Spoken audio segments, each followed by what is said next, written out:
Hello, and welcome to Cindy's Corner. Today, boys and girls, we've got a great story. And have you ever had just maybe a terrible day? And maybe just a tragic that you think it's just terrible? And it's probably not that bad, is it? All right, well, our story today is a great story, and it's Tad, Poe, and Dr. Frog. And it's a great story for you to just self-reflect, okay, of what's great. If you've got this book, go get it so you can follow along. And if you don't, you're going to love this book.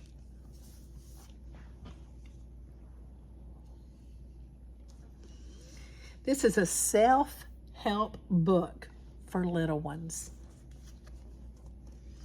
Got it autographed to me. When I was a principal, I did a lot of that. Saw a lot of authors. Here's our title page, Tad, Poe, and Dr. Frog. The authors are Dr. Michael Johnson and Rebecca Johnson. The illustrator is Hugo Westphal.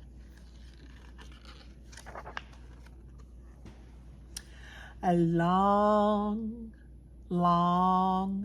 time ago.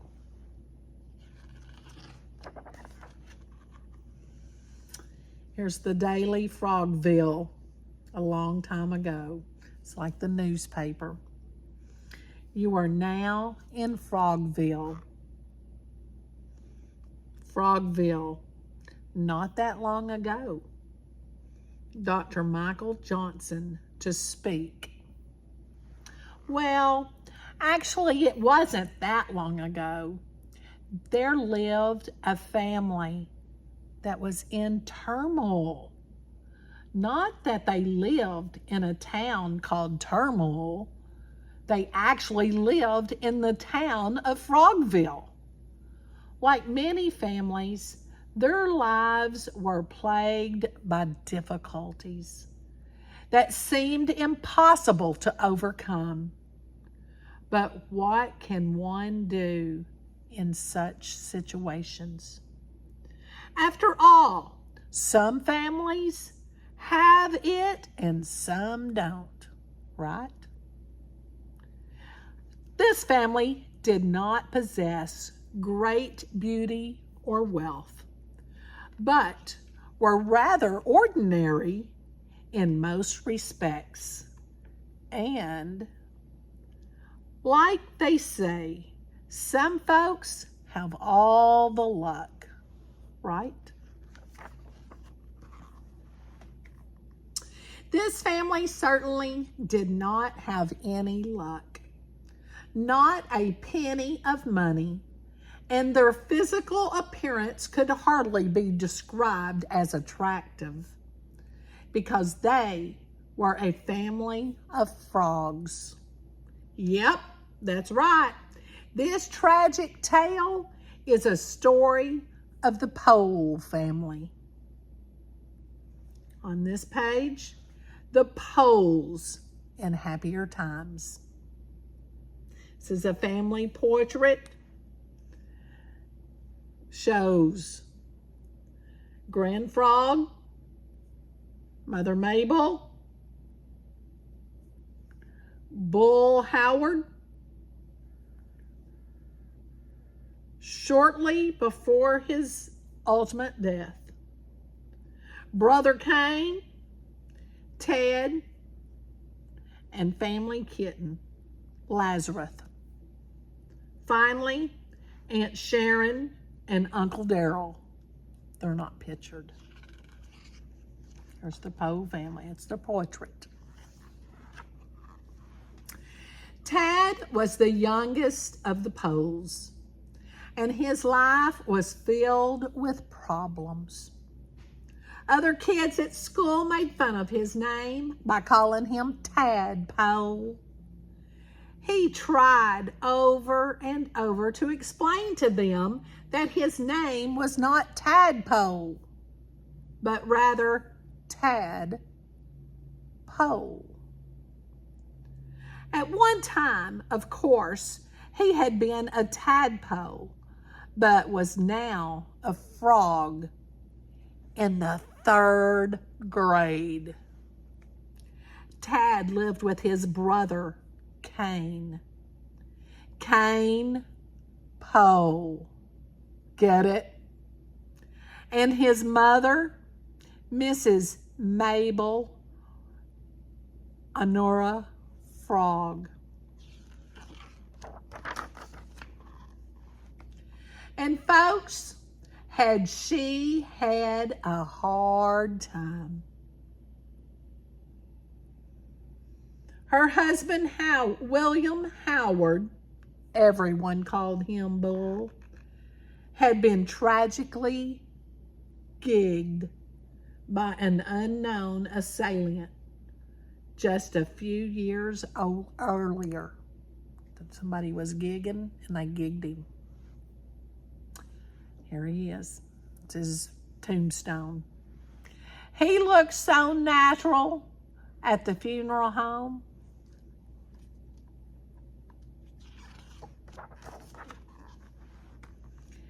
At her wit's end, Mother Mabel simply did not know where to turn. She was desperately trying to make ends meet, and her nerves were shot. Like all frogs, she was a bit jumpy. Tad was doing poorly in school, and all hope seemed lost. As a last resort, she turned to the Grand Frog. "Hey, bud, this kitchen ain't big enough for the both of us."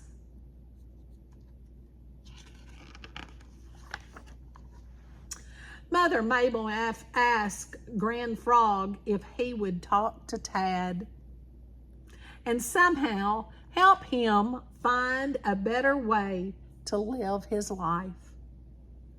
Grand Frog had retired from working. He had been a frogologist and had even studied under the great Dr. Sigmund Frog.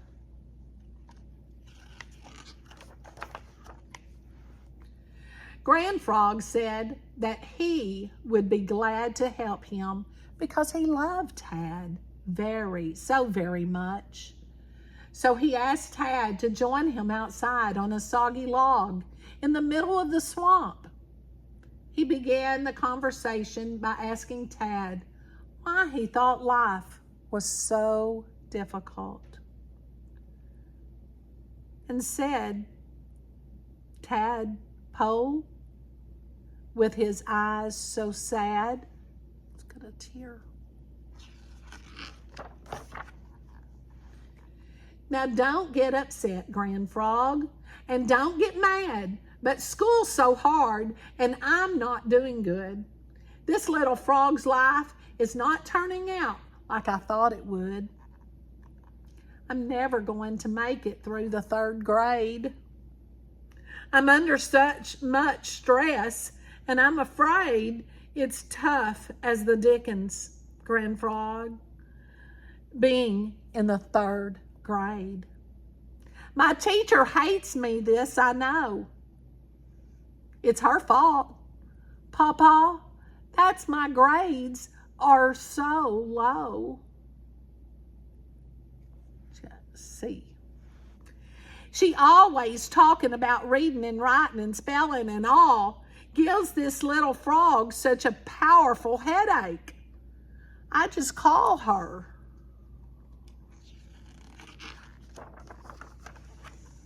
Miss Tylenol. Is your teacher Miss Tylenol? Now, don't try to stop me and don't get mad, but I'm 8 years old now, and I think it's time I move out and get my own lily pad. I'll probably get me a little old frog house trailer.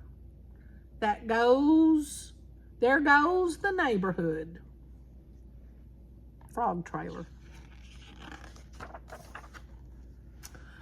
Or join the Navy and be an anchor for some sailor. Who you calling shrimp? Might as well donate my legs to a nice cafe. 'Cause dumb as I am, we both know cafe. Today's special, fried frog legs. I ain't gonna make it anyway.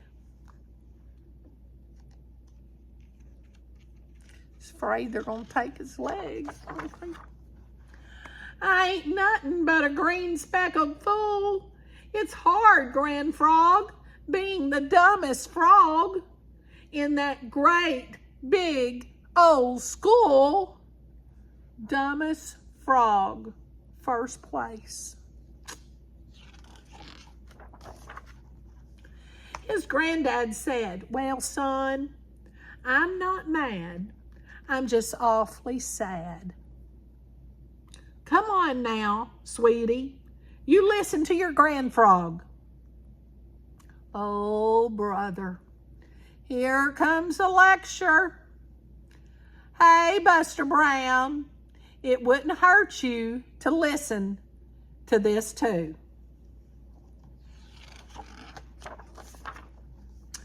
There are so many things that you could do.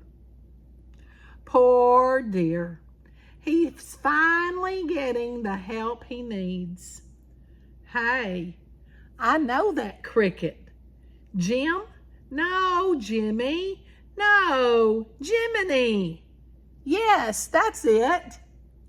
And I just hate to see the world lose a special little frog like you. I wonder what he wants for that truck.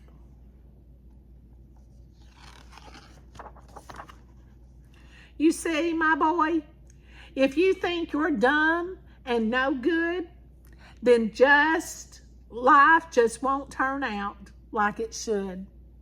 But if you believe in who you are and you try, my goodness, Tad, you can touch the sky. Let's just look at all the things you can do.